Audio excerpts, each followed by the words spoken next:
Hello, I'm Daniel Park.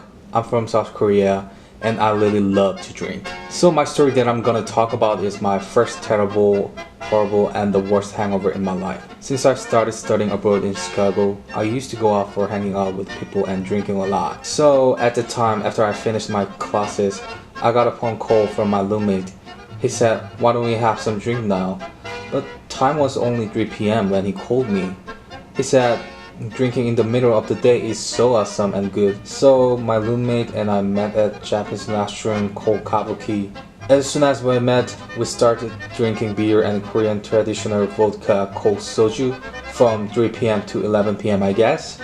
Honestly, after I finished drinking, I was totally f***ed up. Actually, I couldn't even remember how to get to my house myself. I guess I was in a state that I couldn't recognize my parents because of too much drink. Next day, when I began to come around, I realized that I was in my house and I didn't feel so good.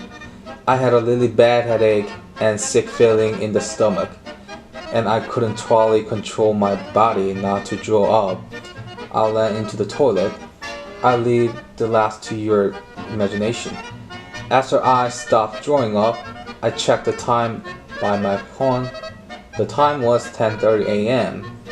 I was shocked because my class started at 11 a.m. and I had to take the bus to get to school. So I hurriedly finished my packing and went to bus station. When I got into the bus, I felt so weird because there were so many people in the bus. When I usually took the bus at 10:30, there were usually not many people in the bus. While I was thinking about that, the bus started moving and the worst challenge in my life also started. Every time bus moved, the bus jolted and shook so hard, and this shaking was totally enough to make me feel sickness from my stomach that barely became calm. I kept saying myself inside my mind, "God, please help me. If I drove in here, I'll definitely be killed by these people, and maybe I should leave from the US, and then my parents would kill me."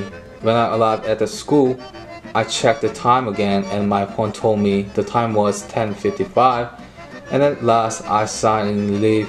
The second problem happened immediately. I opened the door of my class. There were other people that I've never seen in the class. So I thought I might come to different class, and I checked the room number. But room number was right. So I ran to my professor's office room. I asked him, "We don't have class today, sir?" And he answered, "What are you talking about? Of course we have." And I asked him again, "Then why class doesn't start yet? It is already 11:15, sir."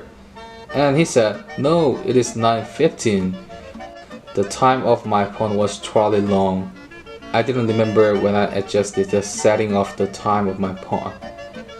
I felt so embarrassed about what I did because of hangover, but on the one hand, I was a little bit happy because I had 2 hours to sleep in the library.